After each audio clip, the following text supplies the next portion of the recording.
Salut les gens, c'est Willy WB, j'espère que vous allez bien. Aujourd'hui c'est samedi, c'est les journées du patrimoine et on est au parc de Saint-Marat qui se situe entre Piquigny et Saint-Sauveur. Donc l'entrée est gratuite, j'essaie de vous faire découvrir ça rapidement parce qu'il fait froid et que ça pleut un peu. A tout de suite. Là en bout de parc, quasiment en bout de parc, le deuxième parc est ouvert, c'est parti, le labyrinthe.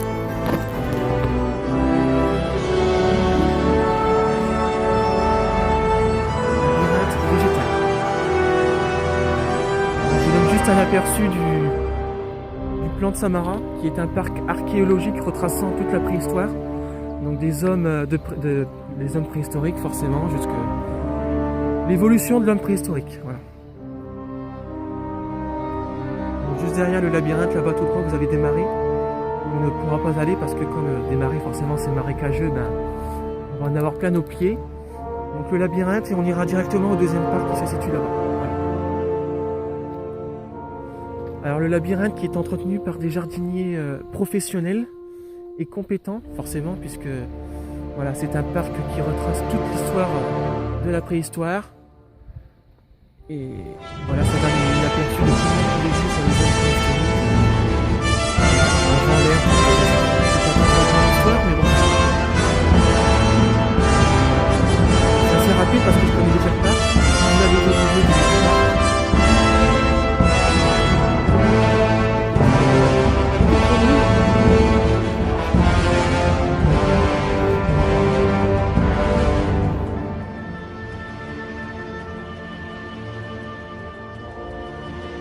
Comme là on est presque fin septembre, ça commence à dépérir un petit peu. Après vous avez tout ce qui est menthe sauvage également.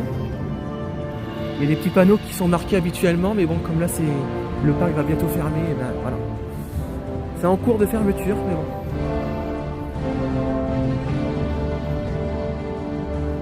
Donc voilà, j'ai fait un tour rapidos.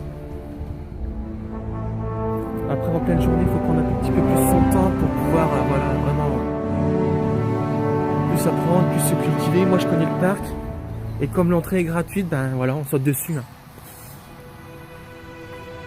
Donc voilà, on est sorti du labyrinthe. Donc vous avez le marais là-bas. Donc globalement c'est un tour qui retrace plusieurs marais là-bas au bout. Et en fait c'est un parc où il y a quelques petites maisons également de découverte, mais c'est pas le plus intéressant. Donc là on se dirige tout de suite vers le deuxième parc et je vous dis à tout de suite. Alors on va passer sous le deuxième parc, enfin on va passer au deuxième parc et l'obligation c'est de, comme on est dans un parc, c'est de passer sous la route. Voilà. Alors on est sous la route, il y a plus de 10 tonnes au-dessus de nos têtes, si jamais ça tombe je vous dis pas le désastre.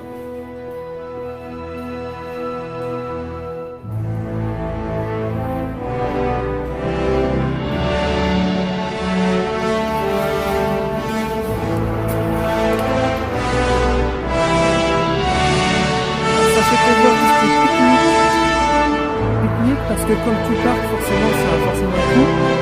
C'est forcément cher, forcément. Vous arrivez vite à 5-6 € sur le sur le magasin, voilà, vous faites bien. Quand il y a marqué prix, moi j'aime bien les quand il y a forcément des beaux temps, quand il y a forcément moins de monde. Mais les gens ont peur de la c'est un peu dommage. Donc prévoyez tout ce qui est parapluie, chaussures de marche, c'est très important. Donc voilà. Nous voilà au deuxième parc, nous voilà de l'autre côté de la route. Il y a un premier parc de Saint-Marat qui se situe de l'autre côté, qui se situe là-bas derrière. Donc on a passé un petit peu, on est sur le deuxième parc. Donc là c'est vraiment le deuxième parc de l'âge de la préhistoire. Alors sur quelques années, voilà, ils ont mis à court terme, enfin à long terme, une aire de jeu.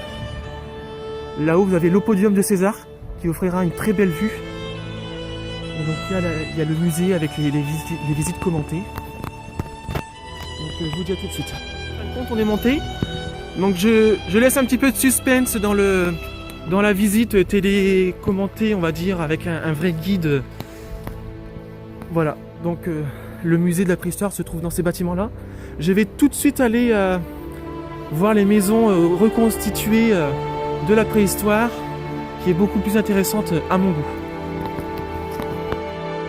Alors malheureusement Samara c'est comme toute chose, avec les... En restant poli, comment je peux dire,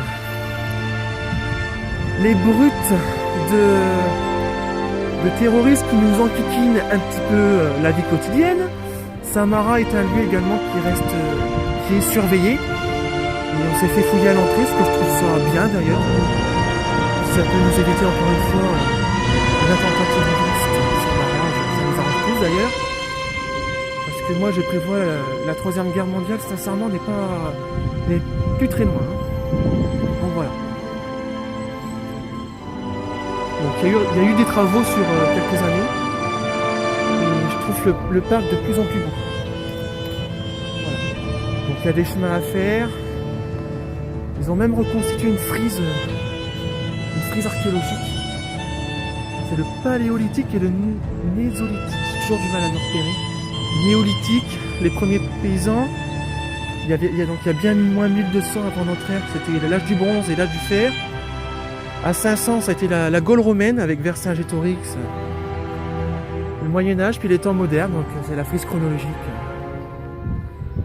Mais pour connaître, il faut venir visiter, ce que je vous recommande et ce que je vous conseille, parce que voilà, c'est pour ceux qui aiment bien la culture comme moi, tout ce qui est fan de l'histoire, j'apprécie. Alors comme c'est des artisans, enfin comme on est en journée du patrimoine, il y a beaucoup d'artisans. Et je trouve ça vraiment pas mal. Alors malheureusement, je ne m'attarde pas, je vous montrerai le plan. Il y a tout ce qui est sculpteur de pierre, tout ce qui est poterie, tout ce qui est faire le feu, avec de la vraie chaux, les vieux champignons, comment ils faisaient vraiment à l'âge de la préhistoire. Vous avez toutes les maisons reconstituées. Voilà, donc on va aller faire un tour. Et je laisse le podium de César juste après, parce que c'est vraiment la plus belle des vues. On est juste derrière la tailleur de pierre. Et là on rentre dans un abri Cro-Magnon. Donc vraiment un abri qui est fait, qui a été reconstruit à l'image, pas forcément à l'identique. Mais là on rentre vraiment dans vraiment la construction des hommes de l'âge de pierre. Vraiment au commencement des maisons, de tout ce qu'on a pu connaître avant. Voilà, avec le confort vraiment rudimentaire que pouvaient connaître les hommes de Cro-Magnon. Vous avez également le feu qui a été commencé avec des silex, les fameux silex. Après vous apprendrez également que l'ouverture dans une maison c'était pour laisser échapper les fumées et laisser rentrer l'air, et que l'architecture de la maison incurvée en V comme ça, c'était pour que le vent glisse en fin de compte, pour ne pas que la maison s'écroule. Si vous voyez ce que je veux dire. Alors là vous avez également l'atelier du peintre, tout ce qui est fresque de tout ce qu'on a pu voir et comment on peut dire ça, qu'on a pu voir ou découvrir dans les grottes où vraiment vivaient les hommes préhistoriques. Au début c'était les grottes, puis sont venues les maisons. Donc, vraiment le parc retrace vraiment l'histoire de nos ancêtres et de notre passé. Nara propose également des ateliers, des ateliers de comment, par exemple, comment faire le feu. Voilà, avec un artisan qui vous montre la réalisation du vrai feu, vraiment à l'ancienne, avec la chaux et le champignon. Et là, vous avez un atelier architecte, comment on dit ça,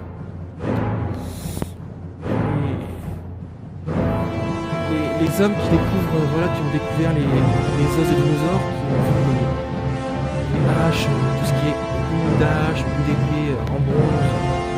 Donc voilà, ça se fait là-dedans, c'est pas mal je trouve. Franchement c'est bien fait. Après l'atelier d'archéologie, j'ai retrouvé le nom. Donc on continue l'espace, il y a un artisan potier qui fait vraiment des poteries maison. Et la forge, comment on fait la poterie dans un vrai four. Je m'approche pas trop parce que j'ai pas envie d'être vraiment une intervention. C'est vraiment pour vous montrer le plus gros du parc.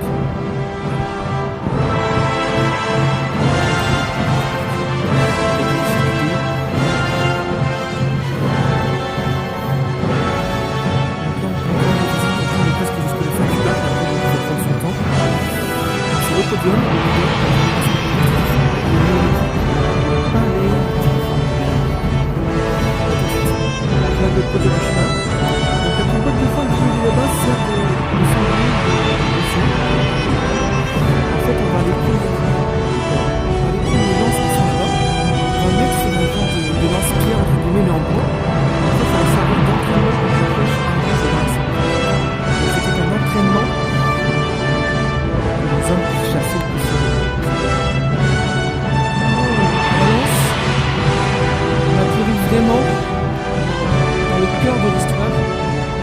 juste après le préhistorique, c'est la période du néolithique, du paléolithique que je vais y arriver. Donc là, c'est tous vraiment pendant la construction des vraies maisons.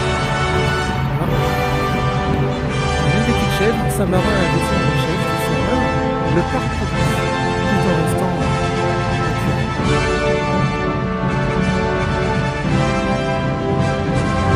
Il y a également les trous dans la maison qui servaient de poubelle. On va rentrer dans la maison après.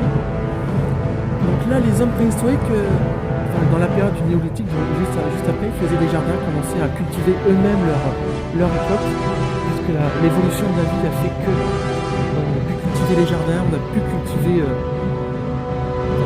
les bêtes. On va m'arrêter sur ça, parce que vous savez ce que c'est dans la maison. Ça, c'est une tombe.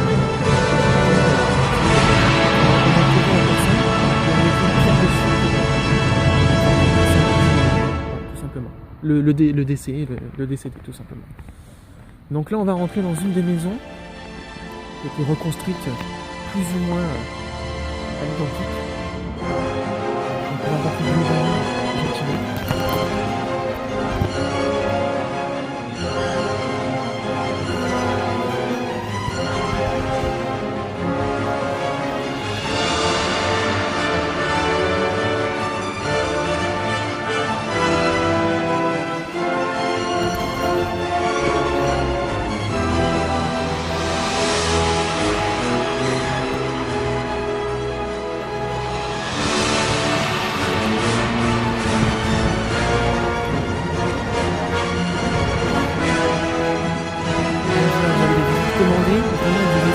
Cœur de la ville de l'homme préhistorique. C'est vraiment un inventaire global, c'est vraiment pour vraiment vous inviter à venir, ou du moins à faire découvrir à travers ce petit vidéo.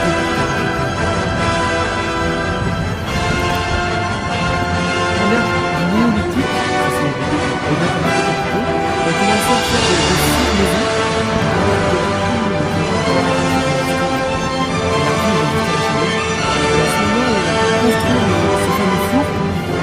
Commencer à trouver le moyen de fabriquer des épées, à trouver les métaux, à les chauffer, à les meubler de mille spéciales, comme des fleurs, des épées, des flèches, enfin, je dirais ça peut être ça.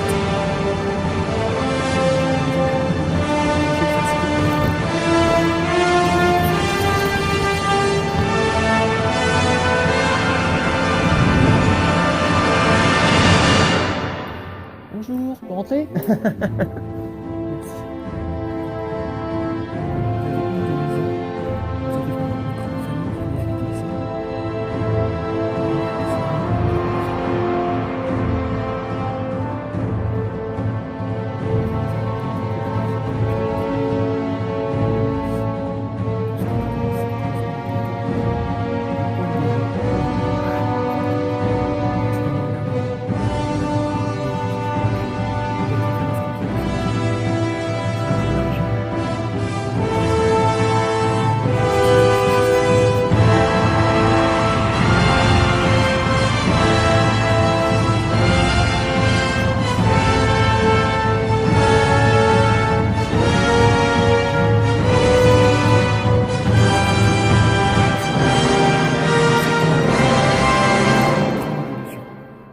Même à se faire déshabiller. Voilà.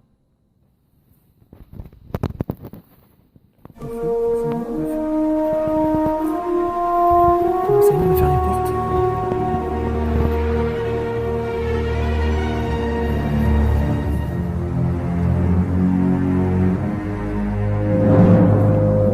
Vraiment les terres en argile ont vraiment commencé vraiment à se faire des toits, où on commençait à se réchauffer, on commençait à se faire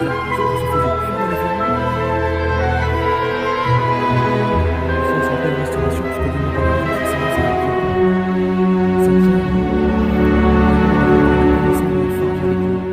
soufflerie, enfin, un début de forge. Mais pour l'homme, voilà. Et c'est ce que je vous disais également, ce que je vous disais, au commencement des couteaux, vous voyez, on commençait à former des mines, et on faisait couler le bronze à l'intérieur. On avait des bouts de blanche, des bouts de hache, des bouts de... Voilà.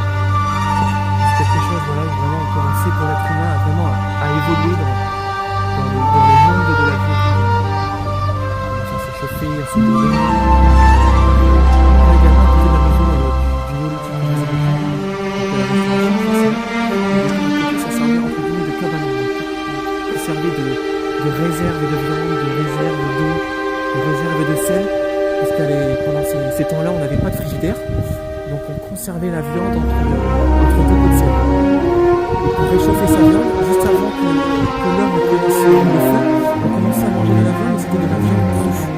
Et cette viande crue, on la réchauffait tout simplement en s'asseyant dessus.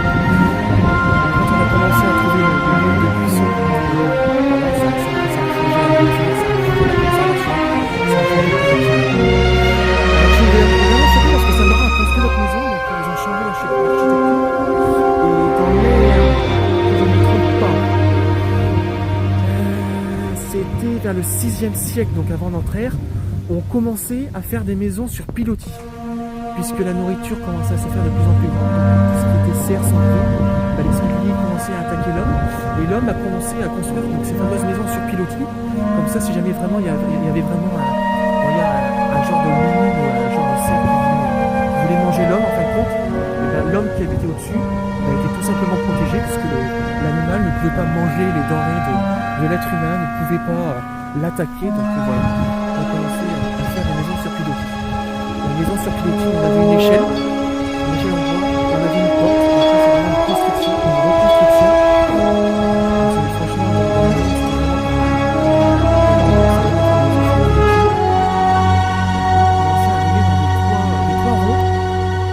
des toits ronds mais carrés, parce que les toits carrés, en fait, le vent glissait dessus pour éviter que le toit ne tombe. Une maison ronde à partir de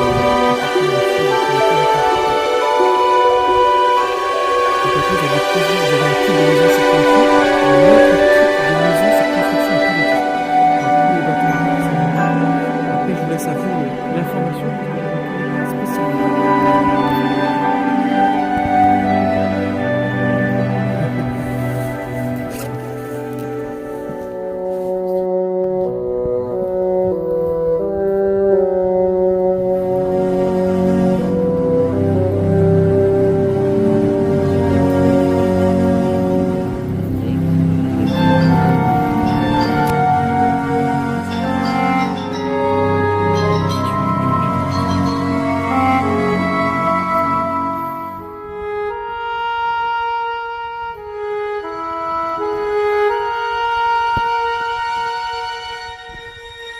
Je peux pas forcément bien parler devant les guides. Donc vous avez une maison gauloise qui était reconstituée d'après des nouveaux savoirs. Donc c'était une famille gauloise, donc ils étaient à peu près 5-6, plus généralement un esclave. Vous avez généralement les enfants qui venaient au monde, donc jusqu'à l'âge d'une dizaine d'années, commençaient à s'entraîner pour l'objectif c'était de mourir au combat. Donc vous avez vu le fameux bouclier. Voilà. Là en fin de compte, ces maisons sur pilotis servaient donc bien de grenier à la conservation des aliments, blé, céréales et j'en passe. Il y a quelques années, vous aviez une grande maison ici qui a été rasée puisqu'elle commençait malheureusement à vieillir. Et là, ils ont refait une construction, d'après les nouvelles connaissances, une maison gauloise. Voilà. Et je trouve ça vraiment bien fait. Je ne connaissais pas, La maison, les fameux bois que vous avez vus juste avant, les bois à côté de la maison sur pilotis, c'est pour la construction d'une nouvelle maison. Voilà. On continue notre tour.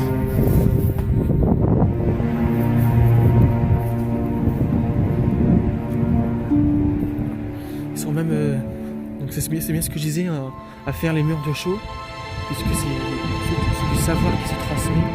Il ne faut pas perdre ses connaissances, parce que ce sont les connaissances d'hier qui ont fait le monde d'aujourd'hui. Voilà, on a fini ce petit tour. Voilà. Donc là, on est plus sur une aire gauloise en fait. Donc c'était voilà la maison là-bas. Je sais pas si la maison sur pilotis, mais les piliers en bois vont servir des modes de construction. Voilà. Et donc on va aller sur le podium de César là-haut, parce que le podium donc servait de c'était une ville fortifiée. Et César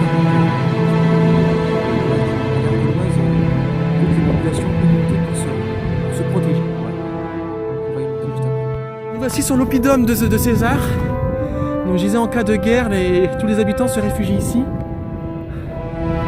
C'est bien l'oppidum de la chancellerie.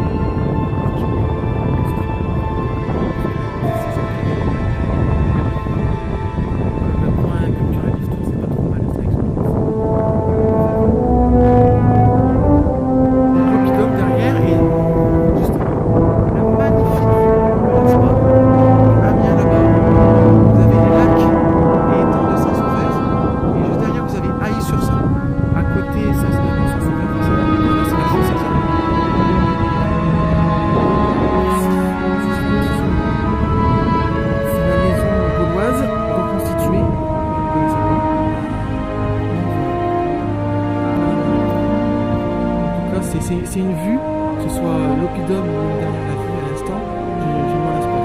Je trouve ça. Voilà. Partie fermée. Donc nous voici dans le musée.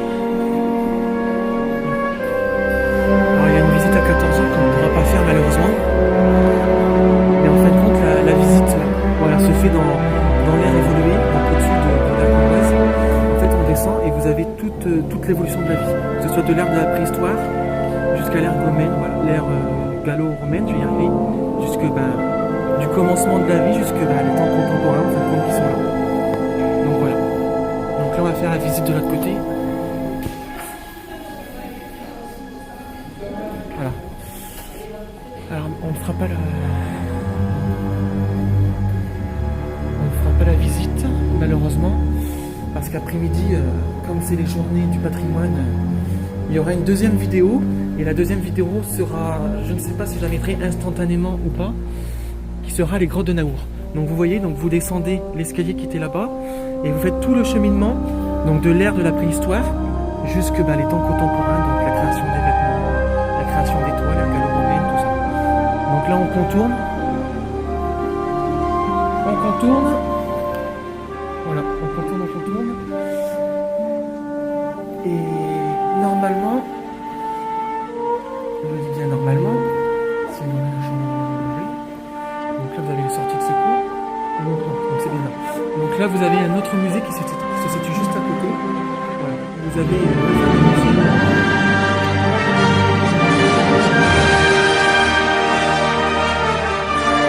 fameux musée, je vais y arriver. Donc la petite visibilité que je vais faire assez rapidement. Donc, vous voyez la fameuse construction de Vercingétorix. Voilà. Donc, vous avez tout ce qui est l'ère, donc la fameuse ère gallo-romaine. Voilà. Après c'est à vous de venir, à vous de voir les chefs gaulois et les conquérants romains. Vercingétorix, on ne raconte pas de bêtises. Vercingétorix. Vous avez les sites archéologiques, c'est à vous de continuer.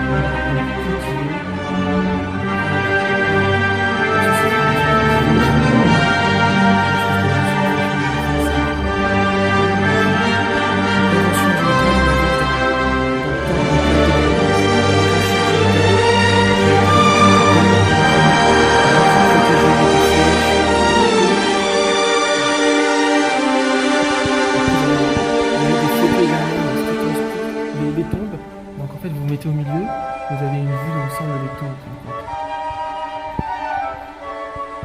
Donc ça c'est à vous de venir, je vous donne vraiment le global. Voilà, après il y a eu je vous disais tout à l'heure les fameux temps, voilà, les fameux cimetières, enfin, les fameuses tombes vraiment. Voilà. Dans les tombes, revenu plus tard, on a vu les fameux marteaux, les fameux les haches, les bouts de haches, tout ça. Après, il faut vraiment arrêter encore une fois rapidement. Et là, voilà. Là, on commence à rentrer dans l'ère moderne. Donc, pas l'évolution supérieure, avec la chasse, les continents de chasse, voilà, les fameuses lances avec les fameuses pierres à lancer. Comme je vous disais tout à l'heure, avec la botte de foin. Après, au commencement, quand on commence à creuser, on a fait des harpons, enfin harpons maison, les fameux couteaux creusés dans la pierre. Les débuts de silex, les débuts de flèches également, les embouts de flèches avant qu'on passe, donc les embouts de flèches pierre. Et après, à l'âge du bronze, c'était les embouts de flèches du bronze, tout simplement. Voilà. Donc je vous fais un tour vraiment rapide. À vous de venir, parce que je trouve vraiment le musée qui est vraiment bien fait. Vous voyez 150 ans de recherche en tant qu'historique en France. Vous avez tous les hommes qui ont fait ça convenablement. Voilà. Le fameux toucher de l'homme avec Adam. Dieu créa l'homme à son image. Vous savez, la petite blague, c'est que Dieu a créé l'homme. Mais vous savez ce que Dieu a fait après la création de l'homme? Dieu a créé la femme. C'est ici que ça va se finir. c'est ici que ça va s'unir. Je vous dirai forcément de lâcher un petit commentaire, de partager la vidéo pour me faire connaître, hein, de vous abonner, ça fait plaisir, et de liker la vidéo. N'hésitez pas à liker la vidéo. Voilà. Je vous mettrai un petit lien dans l'annonce juste en dessous pour l'adresse exacte de Samara, mais si je peux la vous dire là, c'est Samara, le parc préhistorique qui se situe entre la chaussée Tirancourt et Saint-Sauveur, en Somme, en Picardie. Donc, à plus les amis. Voilà.